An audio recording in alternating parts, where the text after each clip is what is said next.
This is the Mazda CX8 all-wheel drive. It's a 3-row crossover SUV and it sells for 2.5 million pesos. Is it worth your money? Let's find out.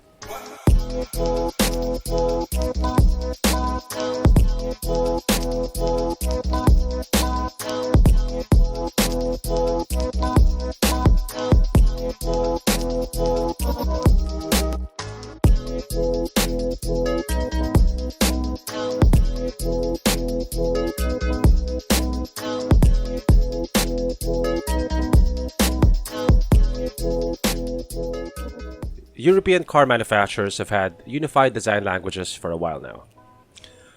BMW has the dual kidney grills. Mercedes has the Benz grille. Rolls-Royce has the Rolls-Royce grille. On these cars, even if you don't see the badge, you can instantly recognize the brand just by looking at how the car looks. Unified design is a pretty new thing for mainstream Japanese manufacturers. Nissan just recently introduced the V-Motion. Mitsubishi now has the dynamic shield fascia. But I don't think any Japanese manufacturer matches Mazda's Kodo design. I think it's the most well thought out, most beautiful design language in the Japanese car industry right now. It does tend to make all their vehicles look more or less the same, but if they all look good, then that's not really a bad thing. Mazdas look premium, they look classy, but they still look aggressive.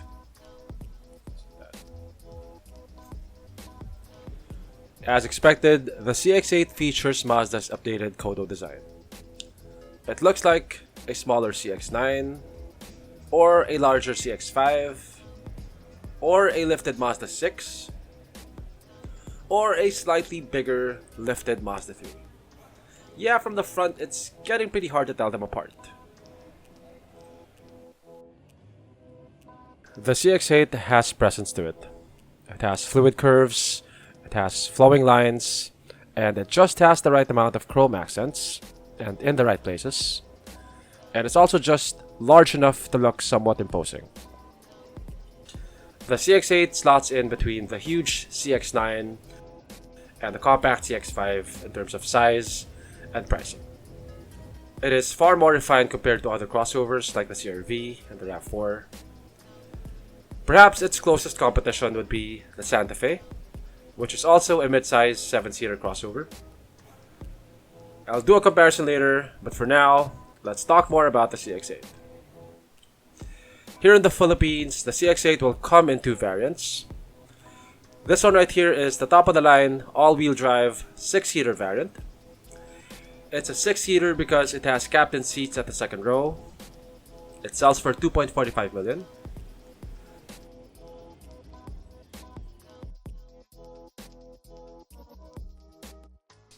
The Mazda CX-8 is powered by a 2.5-liter, 4-cylinder, naturally aspirated gasoline engine.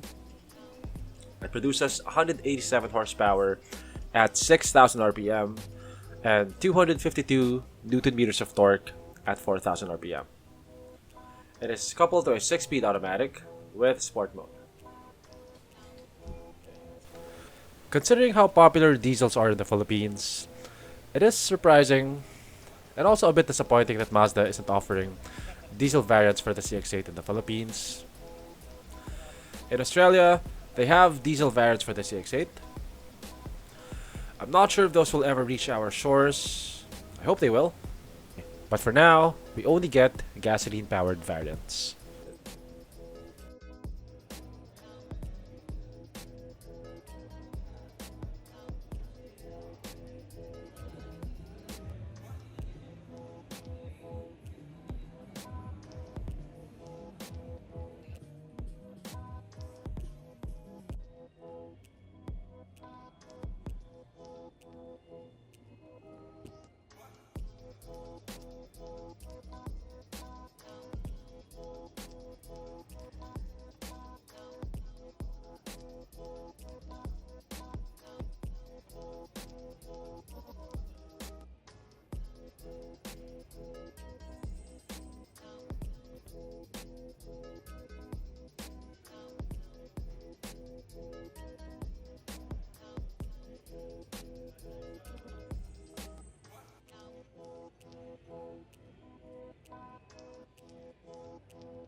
These buttons are metal.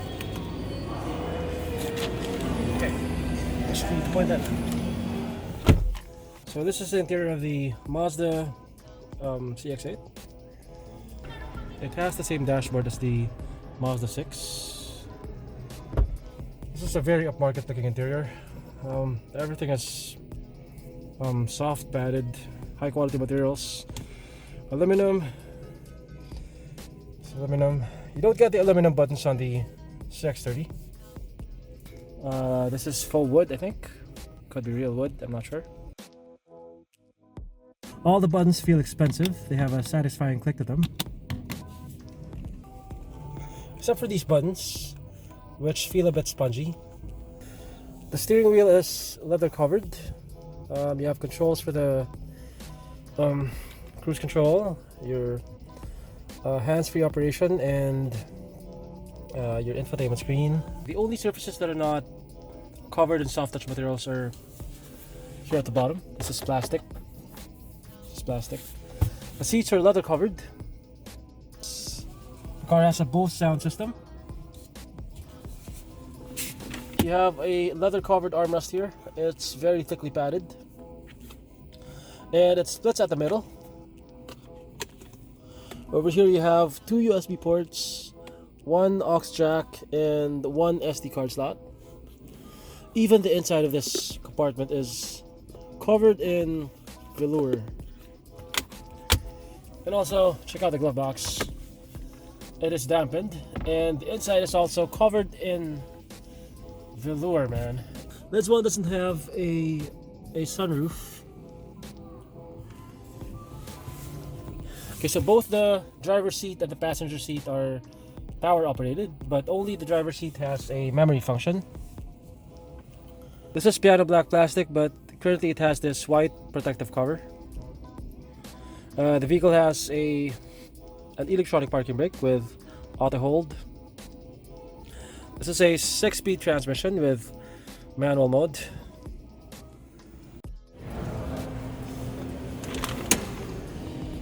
Okay, so here at the back seat now. The driver's seat is adjusted to my height. Still have decent legroom. Over here you have two air vents and aircon controls. You can control the fan speed, you can turn it off, you can adjust the temperature. You have curtains, which are manually operated. And over here is a center armrest with two cup holders and two USB ports over here. Okay, like the CX9, the CX8 also is a 3-row SUV.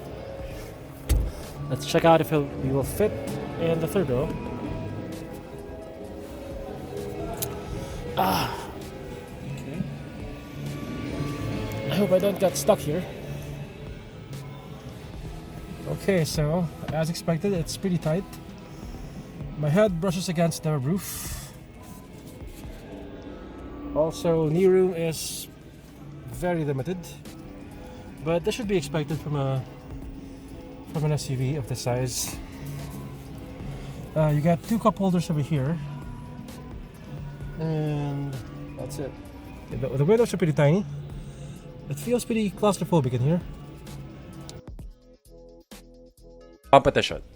Like the CX30, I don't think that the CX8 has direct competition in terms of specs and pricing. The CR-V is also a 3-row crossover, but it's priced lower. It is smaller, it has a diesel option, and it has fewer features, and it's not as well appointed. The Explorer is also a gas-powered 3-row crossover, but it's bigger, it is also thirstier, and it's more expensive.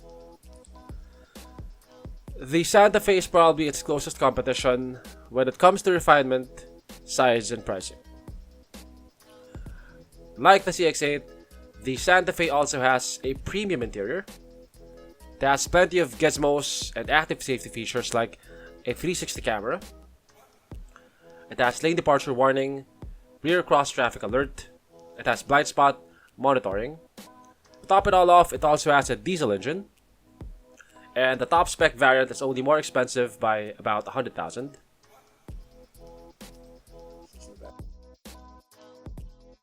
Like all top of the line Mazdas, this one is pretty loaded with tech.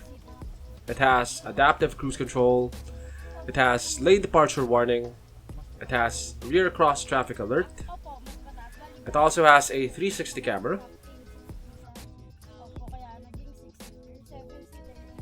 As expected, noise insulation in the CX8 is pretty good. A bit of tire noise enters the cabin, but it's not so bad. The CX8 has hydraulic steering, so steering is pretty light.